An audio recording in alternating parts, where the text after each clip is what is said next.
네, 최민희 전 의원, 진수희 전 의원, 어서 오십시오. 네, 안녕하세요. 먼저 나경원 한국당 신임 원내대표에 대한 평가를 좀 해볼 텐데요. 아주 압승했잖아요. 네. 이 경선 결과의 어떤 정치적 의미랄까? 그런 건 어떻게 해석하십니까? 진수희 전 의원님 먼저. 일단 뭐 그 주변의 기자들이 분석하는 거에 따르면 뭐 그 한국당 내에 뭐 강성 친박이라고 하기는 힘들지만 초재선 의원이 거의 박근혜 전 대통령 시절에 공천을 받아서 된 받았었던 그 사람들이죠. 범친박 초재선이 거의 60명에 도달한다니까요. 예. 그분들의 지지로 그 많은 표차가 나지 않았나 싶습니다. 네. 복당파와 잔류파의 대결에서 잔류파의 승리 이런 거죠? 그렇다고 봐야 되겠죠. 네. 최민희 전 의원은. 어쨌든 친박은 힘이 세다. 네, 부자는 망해도 3년 가는데 역시 아직까지도 자유한국당의 친박이 최대 주주구나. 어떤 식으로든 그게 네. 그런 거. 그다음에 복당파하고 잔류파 중에 덜 미운 쪽을 친박들이 택한 거구나. 네, 그래서 결과적으로 이제 친박이 나름대로 뭐랄까요? 탈당하지 않을 명분을 만든 선거라고 할까요? 지금 정확하게 지적을 해주셨듯이 그 60분이 다 무슨 나는 친박입니다라고 친박 정체성을 가진 분들은 아닌 것 같고요. 지금 말씀하셨듯이 덜 미운 내지는 당이 혹시 다시 한번 쪼개지는 거에 대한 불안 이런 게 이제 나 후보 쪽으로 표를 이렇게 몰고 간 이유였다 이렇게 생각을 합니다. 네. 두 분 의정 활동 같이 해보셨으니까 어떤 분이에요? 나경원 원내대표요. 저는 두 대를 같이 했는데 그것도 같은 당에서 매우 영리한 정치인이다. 그리고 굉장히 부지런하고 성실해요. 그래서 일 욕심도 많고 일 욕심이 많다 보니까 또 공부도 되게 열심히 해요. 네. 그런데 이제 제가 늘 농담조로 무슨 얘기를 해주냐면 나 의원은 외모가 너무 출중하다 보니까 외모의 실력이 좀 가리워지는 측면이 있다. 그래서 그때 서울시장 선거 나갔을 땐가요? 제가 좀 돕던 적이 있는데 그때 뭐라고 어드바이스를 했는가 하면 워낙 이제 예쁘고 또 이렇게 똑똑한 이미지가 있으니까 거기에 더해서 표를 확장하려면 좀 털털한 아줌마 이미지 좀 보여줘서 시민들이 나경원한테 이런 면도 있네라는 걸 보여주면 훨씬 더 표의 확장성에 도움이 되지 않겠냐 그랬는데 그게 잘 안 되더라고요. 안 돼요? 네, 본인이 갖고 있는 그 이미지나 이런 거를 뛰어넘기가 굉장히 힘들고 좀 불안했나 봐요. 좀 뽀글뽀글 파마에 몸빼바지도 좀 있고 한번 그래봐도 좋을 것 같은데. 그게 이제 본인이 거기에 적응이 잘 안 되시는 모양이더라고요. 아무튼 그리고 저기 원내대표가 한국당도 마찬가지지만 이제 민주당도 처음 도전해서는 잘 안 돼요. 이번에 세 번째 도전만 된 거죠? 3수. 또 홍영표 원내대표도 재수해서 되신 것 같고요. 또 의원들만 유권자이다 보니까 몇 번 이제 도전을 하다 보면 뭐 더 가능성이 높아지는 그런 것 같아요.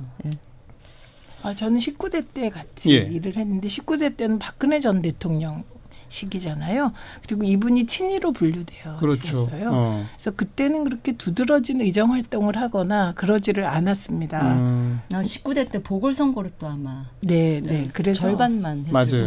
그래서 그렇게 두드러진 동작에서 뒤늦게 들어와서 그리고 어쨌든 영리하다는 느낌 거기선 이번에도 받았는데요. 원내대표 되기 전에는 박근혜 전 대통령의 우호적인 발언들을 좀 했잖아요. 그랬죠. 원내대표 되자마자 박근혜 전 대통령 석방 결의안은 과거에 발목 잡히는 거다.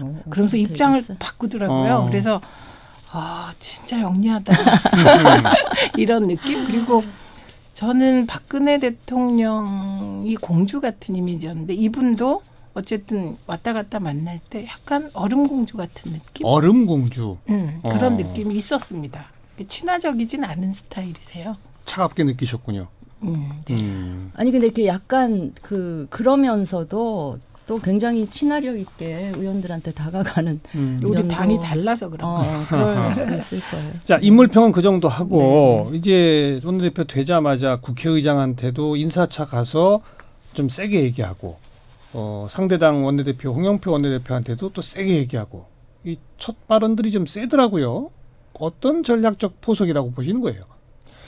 글쎄요. 일단 이제 처음 초장에 기선제압 내지는 압도적 표차로 된 그 자신감 거기다가 더불어서 이제 한국당의 지지율이 최근에 조금씩 올라가는 그거를 무기로 삼아서 좀 근데 제일 야당 원내대표로서는 할 수 있는 말들을 일단 했다. 뭐 좀 그 정도로. 그렇게 강하다 이런 느낌은 못 받았고요. 할 만한 말 했다 뭐 이 정도. 보통 첫 대면 때는 그런 얘기 잘 안 하고 인사만 하는데 꼭 뭔가 한마디씩은 하더라고요. 그래도 협조할 건 협조하겠다 뭐 이렇게 했으니까 좀 지켜보죠. 근데 당내에서는 이제 김병준 비대위 체제가 하려고 하는 인적 쇄신에 대해서 조금 생각이 다른 것 같은 모양을 분명히 취하고 있고 그다음 뭐 정치권 최대 현안의 하나인 선거제도 개편에 대해서도 상당히 부정적 입장을 좀 밝혔습니다. 요거는 좀 평가해 보세요.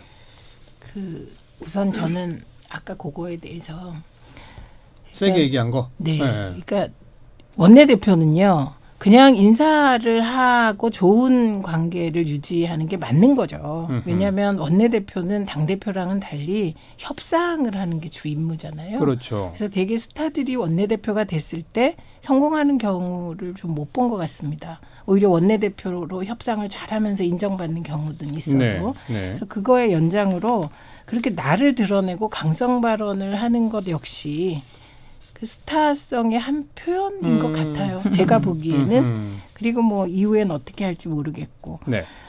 그다음에 소위 그 인적 청산에 대해선 지금 김병준 위원장이 하는 인적 청산이라는 게 한계가 많습니다. 왜냐하면 지역위원장 바꿔봐야 내년 당대표 선거할 때 또 지역위원장 교체하거든요.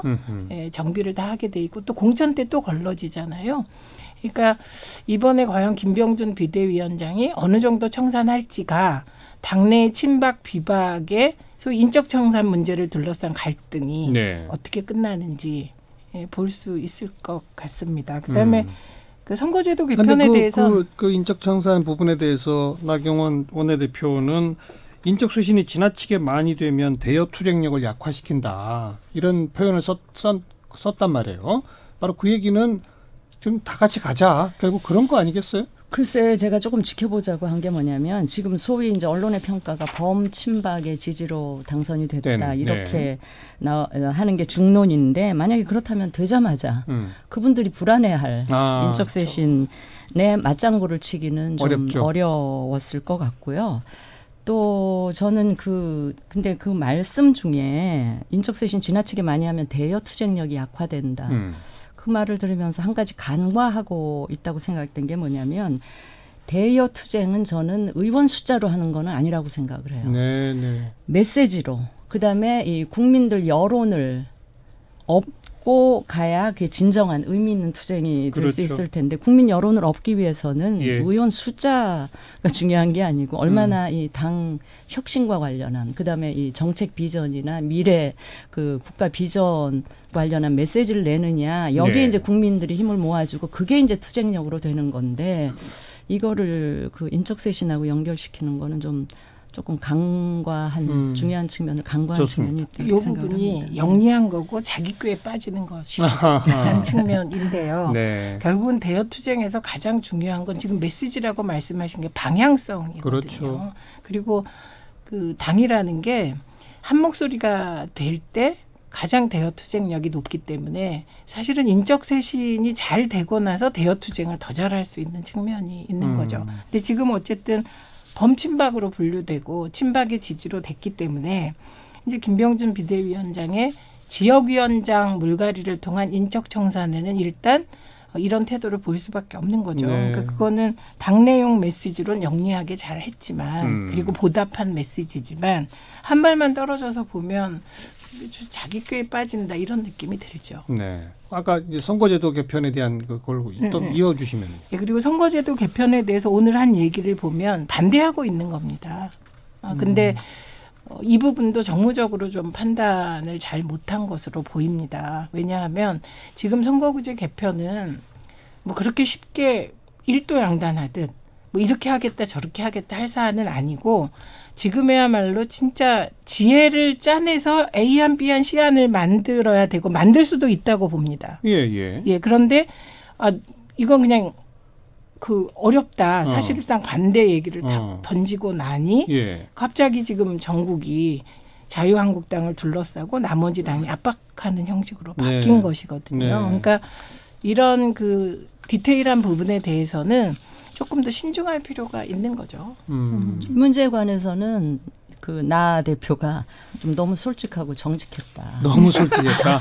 속마음을 그냥 털어놔버렸다. 아니 물론 한 이야기 중에 의원 정수 늘리는 거는 국민들이 동의하지 않기 때문에라든가 이 선거제도라는 거는 이 권력구조나 다른 제도들하고 이 맞물려서 돌아가기 때문에 개헌과 연동시켜야 돼. 뭐 그 두 말 다 틀린 말은 교과서적인 아닌데, 얘기죠. 틀린 말은 아닌데 지금 이 국면에서 이렇게 이야기를 하면 바로 어젠가 오늘인가 민주당이 당론으로 일단 연동형 비례대표제 기본적인 원칙에 동의한다. 구체적인 거는 정개특위에서 얘기해서 이렇게 해놨잖아요. 그러면 이게 지금 이제 다 공이 덤태기를 지금 한국당이 다 써버리게 되는. 그러니까요. 이 여기에 지금 빠져버린. 그러니까 너무 솔직하고 정직하다 보니까 이제 오히려 좀 그 난처해진 이런 상황이 돼서 저는 한국당이 큰 원칙에 합의를 하면서 이런 이야기를 했으면 조건을 하나 걸면 어떨까 싶어요. 어떤 조건이요? 이 의원 정수 늘리는 방법밖에 없잖아요. 왜냐하면 지역구를 줄이는 거는 더 힘든 저항이 더 세니까. 그 의원 정수를 늘리지 않으면 연동형 비례대표제가 성공하기 어렵다. 그러니 이 의원 정수 늘리는 거에 대해서 국민들 의견을 한번 들어보자. 국민들이 정말 의미 있는 다수의 국민들이 동의하면 우리도 적극적으로 논의에 임하겠다. 이런 식으로 좀 그 협상 테이블이라도 만들면 단식도 풀면서 한국당이 그걸 온팡 뒤집어 쓰는 이런 거는 좀 피해갈 수 있지 않을까 싶은 생각이 들어요. 속 심정을 그냥 솔직하게 털어놔 버렸다라고 좀 아까 말씀하셨는데 자유한국당 입장에서는 이 선거제도 개편이라는 게 좀 다당제를 지향하는 그런 개편 아니겠습니까? 그런데 다당제가 싫은 거 아니겠어요? 근데 저는 어쨌든 양당제식으로 가야 그나마 자유한국당의 힘이 유지된다 이렇게 보는 거 아닐까요? 이제 그런 것도 있겠죠. 그런데 다당제로 가기도 전에 이거는 참 지금 실현되기가 어려운 상황이기 때문에 그거 어차피 저는 저 개인적으로는 이게 합의에 도달하기 굉장히 힘들다고 어렵다고 봐요. 보시죠? 이번 정개특위를 아무리 몇 달을 연장을 해도 그렇다면 그 결과가 너무 뻔한 상황에서 왜 한국당이 이거를 혼자 독박을 쓰느냐? 독박을 쓰는. 알겠습니다. 그 정도 하고 지금 이제 국민들의 관심 중에 또 하나는 국회의원 세비 인상입니다.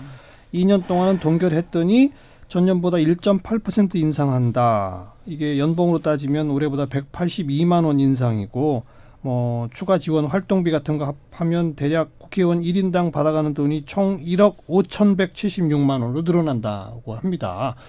물론 뭐 공무원 전체의 이 임금 인상 비율을 똑같이 그냥 적용한 것이다라고는 합니다만은 근데 여론은 되게 안 좋아요. 그래서 인상된 세비 반납하겠다 뭐 이런 정당들도 막 생기고 그러는데 그럼 국회의원들은 자기들도 모르고 그냥 세비 인상을 한 거예요? 어떻게 된 거예요? 이 세비는 운영위에서 인상을 하는데 이게 워낙 민감하잖아요. 그러니까 이것도 소소위에서 막판에 했다는 거잖아요. 그러니까 다수의 의원들은 아마 몰랐을 가능성이 큽니다. 근데 지금 여기 얘기 중에 국회의원 1인 수령액 총 1억 5,776만 원 그래서 2천만 원 오르고 그 2천만 원이 다 국회의원이 가져간 것처럼 하는 건 사실이 아닙니다. 그 부분은. 활동비 이런 거는 보좌진한테 가는 그런 그러니까 그 사무실 운영비이기 때문에 그거는 얘기하기가 어렵고 그 2천만 원 중에 한 반 정도 차량 유지비하고 그다음에 유류대 정도는 국회의원이 가져가서 쓴다라는 말을 해도 맞는 거겠죠. 근데 이 세비 문제는 저는 비례대표였기 때문에 후원회도 안 했거든요.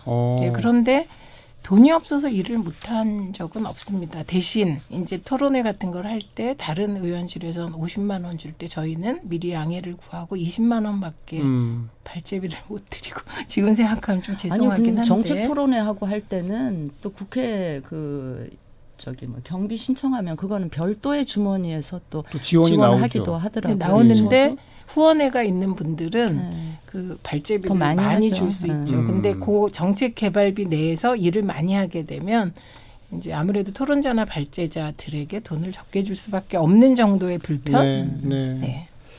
쓰기 나름인데요. 전혀 불편하지 않게 썼습니다. 전혀 모자라지 않아요. 네. 1402번 쓰시는 분, 민생법안은 서랍에 넣어놓고 본인들 세비는 매년 올리는 국회의원들 대단하십니다.